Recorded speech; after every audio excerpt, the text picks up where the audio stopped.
This is a Chevrolet Volt. This is a plug-in hybrid electric vehicle. I get about 60 miles per charge out of it. EPA rates it at 53.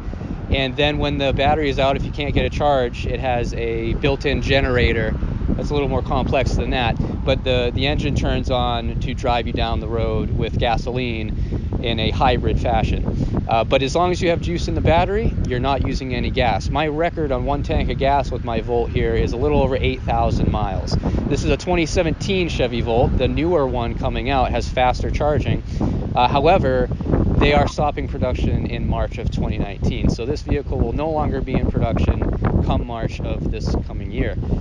The Chevy Volt is a tremendously flexible vehicle. I've already done a project with it called the Voltabago. If you Google that, I'll put it in the description as well, which involves basically removing the rear seat so that the rear seats can fold flat, and then you can install a bed in the back and use the high voltage battery system in the car for air conditioning and heating during night when you're camping. As long as you don't even have to plug it in. You can get there in whole mode and use it overnight. I've done some testing and I was able to run the HVAC system without charging it for about 9 hours, and there was still several miles left on the battery. So that's one project I've done, and I've used it a couple times. Another project that is unique to the Volt is because it has no alternator, it trickle charges the battery from the DC to DC converter in the high voltage battery to the low voltage 12 volt system in the car. This does have a 12 volt battery just like a normal vehicle, but that's only used for the accessories and the initial startup process. So the main traction motor, or the main traction battery, the high voltage battery, trickle charges that 12 volt system. So just like any car, you can install an inverter, which I've done, and you can plug a couple 120 volt outlets into that inverter and power a fridge or maybe your home router or some small electronic devices in the event of a power outage. The beautiful thing about the Volt is you do not have to have the engine running like any other car out there today in order to charge that 12 volt battery. As long as the system is powered on, it will trickle charge that 12 volt battery. So that's another project I've done with the Volt to further expand its versatility. Another project that I've done here, which I'm going to show you in the purpose of this video, is OpenPilot. So my Volt is the premier trim. So that comes with obstacle avoidance safety features such as blind spot monitoring, front-facing radar for adaptive cruise control, and lane keep assist camera up front. The lane keep assist camera up front allows the Volt to nudge you back into a lane if it sees you go over a lane marker. So I wished when I purchased the Volt that it was just a little more intelligent. The system that GM installed in the vehicle was not smart enough to keep you in lane reliably. It would just nudge you back and forth. So if you were to go from one end to the other, you'd sway quite a bit, and it was not a safe way to drive autonomously. And that's not the purpose of what the lane keep assist is anyway. But I really wished I could upgrade the vehicle to expand on that capability a little bit more and make it more reliable. Well, OpenPilot allows us to do that. So I'm going to take you through how I had to install it. I'm going to take you for a drive in the dusk setting here and then at night. So let's take you for a... Okay, so OpenPilot is simply this. It is a cell phone in a 3D printed case with a USB cable. Top here along the B-pillar down. This is kind of temporary wiring right now. Along the side of the door here and then down to the OBD sensor. So that is a Panda. The Panda is what allows an interface to exist between the Eon and the car. So we not only need the interface between Eon and the car to work, we also need the interface of the obstacle avoidance computer in the rear for adaptive cruise control. So all those three systems together allow OpenPilot to take control of the vehicle in a much more confident manner than what the simple lane keep assist camera was doing initially. So in order to do that, what I had to do, if anyone does this, I recommend you do the same. I'll post some pictures. But you have to remove this seat. Remove this seat. There's a bolt, and this is simple. There's two clips, and it comes right out. There is one bolt that you undo to remove this side airbag pillar thing right here. That will allow you to get into the back of this back trunk panel and remove this back trunk panel. So what I did, you could just, and this all just pulls out with clips, you could pull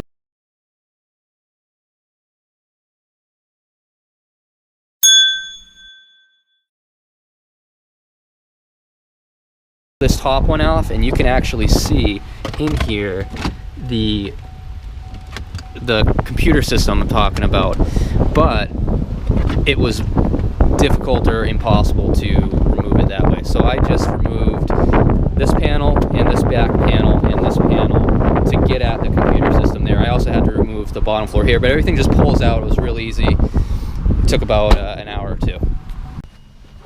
Okay, so let's go for a little spin with OpenPilot. As you can see, OpenPilot is online right now. It is searching for the center lane. There is no lane markers here at all, so it's not going to find any.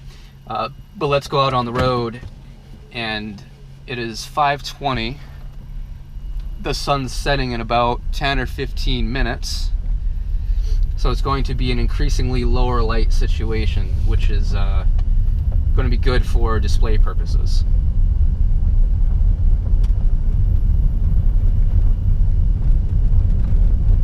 So OpenPilot has to be engaged at speeds of 18 miles per hour or above in the Volt. I'm not sure what the other ones can do. Alright, so here we are. These lane markers are not the best. We can see the Eon and OpenPilot are picking up on the lane markers. The confidence is higher on the left with the more solid line, and less confident on the right. I'm going 30 miles per hour. I'm going to set OpenPilot to take over the vehicle, and now we're on OpenPilot. I'm going 31 right now. As you can see, the lane markers on the Eon are more solid on the left, as I was saying, than on the right, but we're taking this curve nice and confidently. It is also actively using the front radar for the adaptive cruise feature to keep an eye out for vehicles in front of me and keep the set distance between us. I'm going to go ahead and up it to 35 miles an hour. I've never ran OpenPilot on this road in particular, so this is a first time road for me. We can see the truck in front of us has been picked up by the radar on the OpenPilot display there. We're still going 35 miles per hour. We're starting to slow down now, and now we are resuming. We got down to 33 and now we're back to 35 as that truck took a left.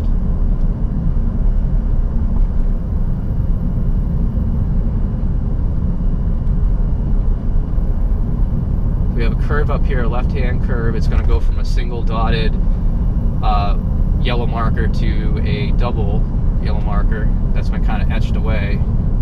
Still very confident on the left markers there. Now, I have not touched the wheel at all. This is actively watching my face, so if I were to look away or become distracted in a manner that it did not feel comfortable, it would alert me to re-engage and become aware of what's happening on the road, or it will start to alarm, and then eventually, I believe it eventually disengages. I've never pushed it that far. So with the Volt, the factory lane keep assist system limits the amount of steering torque in either direction that the motor could apply.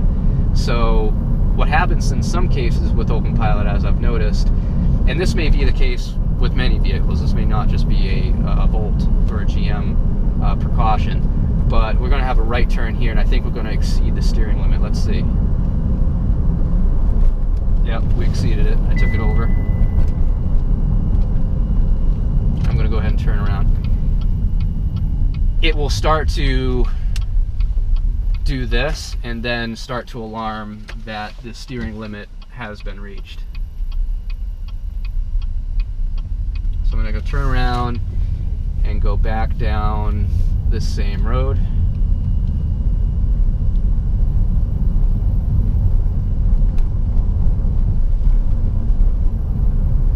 Alright, I'm going to go ahead and hit resume. Let OpenPilot take the vehicle over again. And now we're back in the center where it wants, and we're cruising now. Slow right hand turn back up and over the bridge.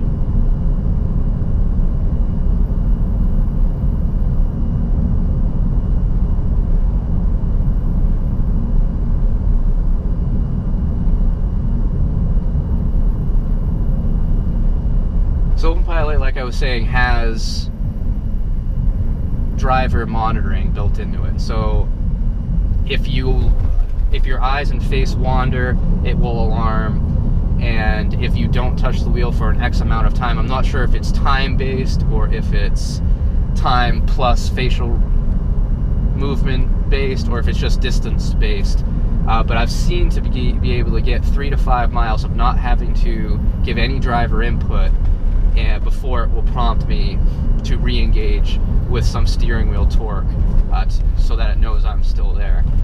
But that seems to vary, so I'm not sure how it figures that out, but it does seem like it's a pretty good system because I've always been engaged. Even when it prompts me to re-engage, I have not been not paying attention to the road when it's alerted me to reminded that I'm still here. No problem so far.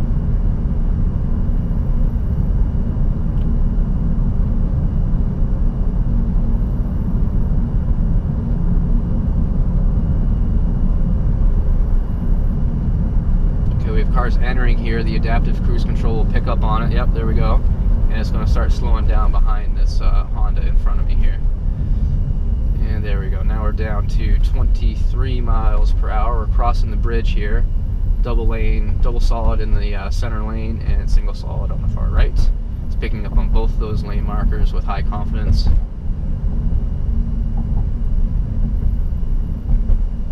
.31 miles per hour, maximum of 35 set in adaptive cruise.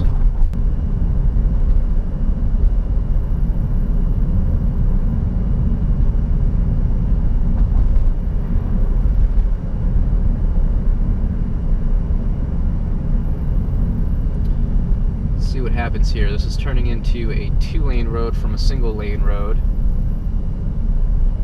Not giving it any input here. It stayed in the left lane. It's going to recenter here. So it favored left until it found the left side of the lane marker, and it just stayed to the left of that divergence or that separation into 2 lanes. Right here, so I'm going to disengage by touching my regen brake pedal. That disengages autopilot. I now have the vehicle. I have a green right turn here. As soon as I come through the turn, I'm going to go ahead and re-engage OpenPilot. And OpenPilot is re-engaged.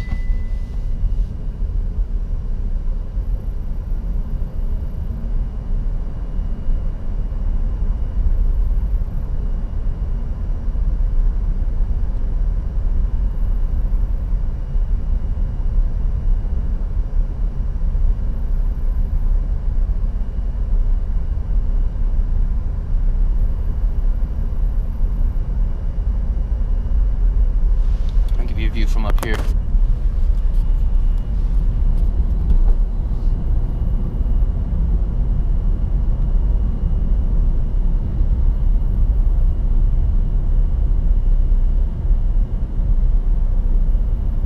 So we have the lane drifting to the right a little bit up here. Let's see how OpenPilot handles that. No problem, keeping us center lane.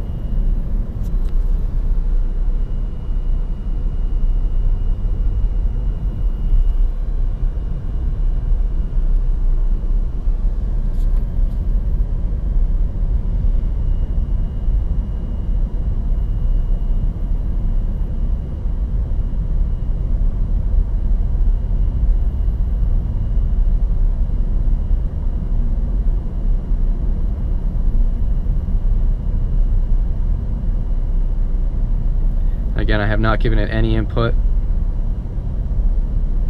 since we went active back there at that right turn. So we have another right-hand turn that's a little sharp right here. Let's see how it handles it. So it's reaching the maximum limit of the built-in steering limit. It was hitting the maximum built-in steering limit. If it had kept doing that for a little while longer, OpenPilot would start to alarm that it can no longer keep to the center lane. So there it goes. So you take controls exceed steering limit. So I'll just grab the wheel and help it through this corner. And I'm going to release the wheel now.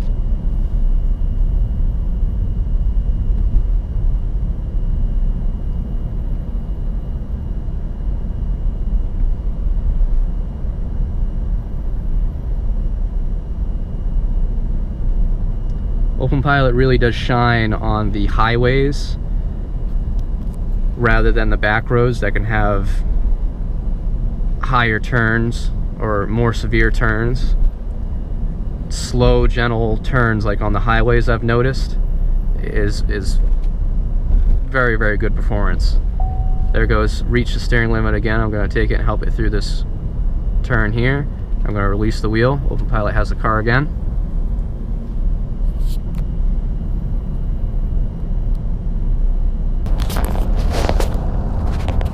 Okay, this is some night footage of OpenPilot on a highway. As you can see, the slower turns, OpenPilot, at least in the Volt, handles much better than the back roads.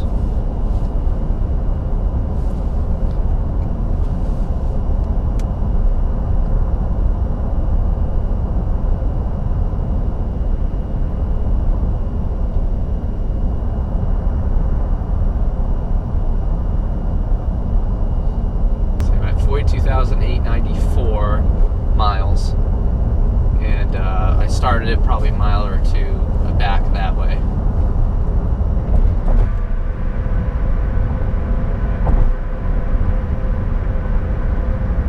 So what I plan on doing is just driving until we get a little bit further down here and then turning around, and then not either we'll get the alert messages I'm talking about for driver re-engagement if it thinks you're not engaged anymore, or we'll get it on the way back.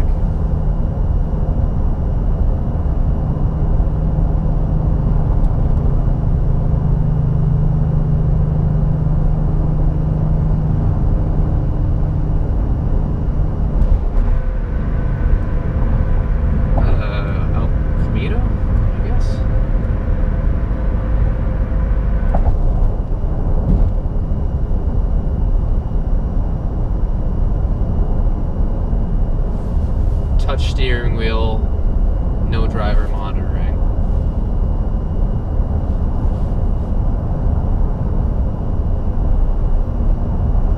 It's interesting that it said no driver monitoring, because I know when I've looked to right or left for too long, it's alerted me there as well. I'm going to go ahead and take a right here off of the highway.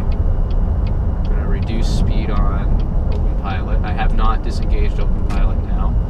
It's re-engaged. I just nudged it back in the road and let go of the steering wheel, and it recenters automatically.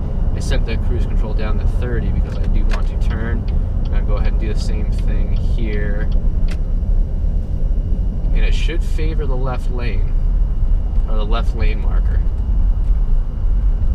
Let's see what happens. Okay, so it took the center lane in this case. I'm going to disengage and keep turning left.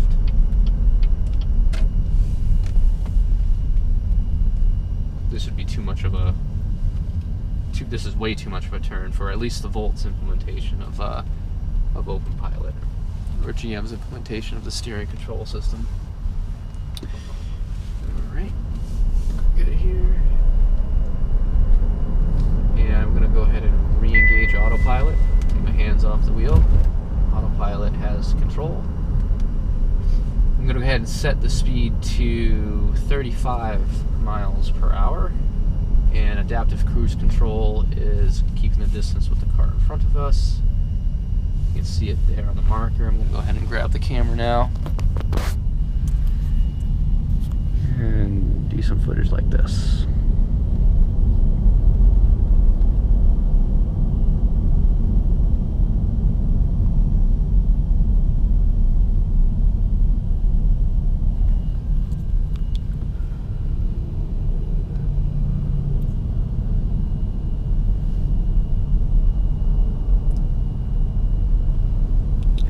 I'm going to have to get over one lane, so I'm going to disengage OpenPilot, turn on my left signal to try to get over, and people are just absolutely doing foolish things. That's crazy.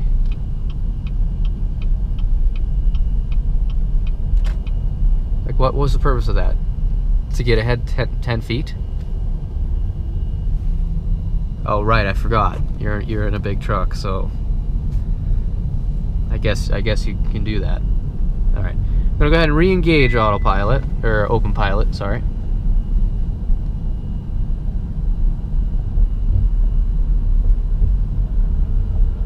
And here's a good representation of how OpenPilot handles some traffic.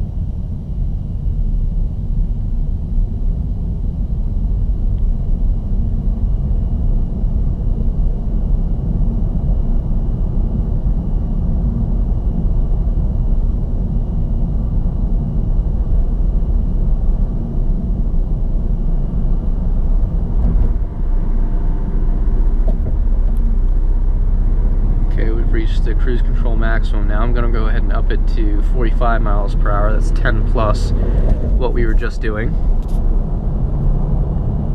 And the car was drifting right a little bit there, but then it got back into the center lane that we were in.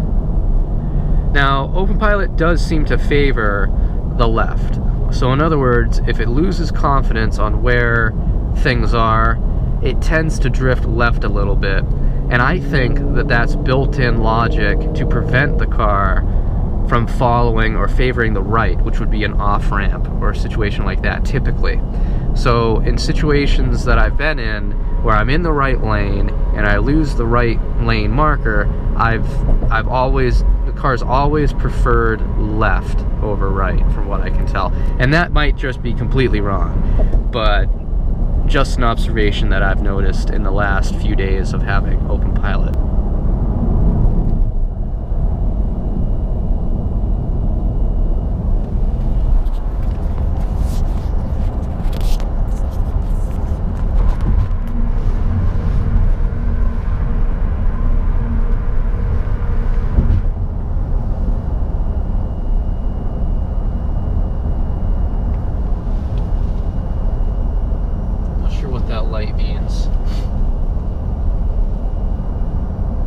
So here's a situation where we don't have a car in front of us, and I'm going to go ahead and start to brake. It did pick it up, and it probably would have emergency braked for me, but that was a situation, and that would happen in the stock Volt too. So if you were far enough behind a vehicle that was slowing down rapidly or even stopped, the radar would not pick up on it in time until you were pretty much right up on it. And every time I would always brake well before that, like this. And the emergency auto braking that this has should do it or automatically brake, but I've never given it the opportunity, or I've never tested that real world because it's just too dangerous, and in my personal comfort level, it's just too dangerous. So the last thing I want to show you guys is what happens when Eon fails. So let's say you're in OpenPilot and it's controlling the vehicle and it disconnects. This blows up, it loses connection with the Panda and thus loses connection mid-control to the vehicle. So let's go ahead and set OpenPilot. I'm going to go ahead and set it to 45. I'm going to get in the lane here and let it cruise a little bit. Okay, we're doing pretty good. So what I'm going to do is disconnect Eon from Panda, and OpenPilot will suddenly lose connection with the vehicle. And what happens? Well, let's give that a shot.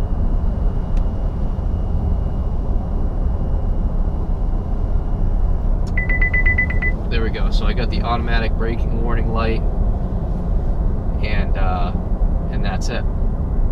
So I'm going to go ahead. I also have the service adaptive cruise control now. I'm going to go ahead and reconnect Panda. Or not Panda, but reconnect the USB cable.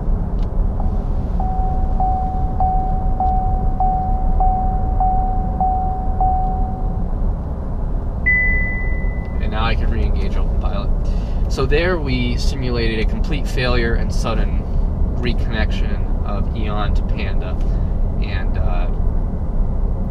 the associated alerts.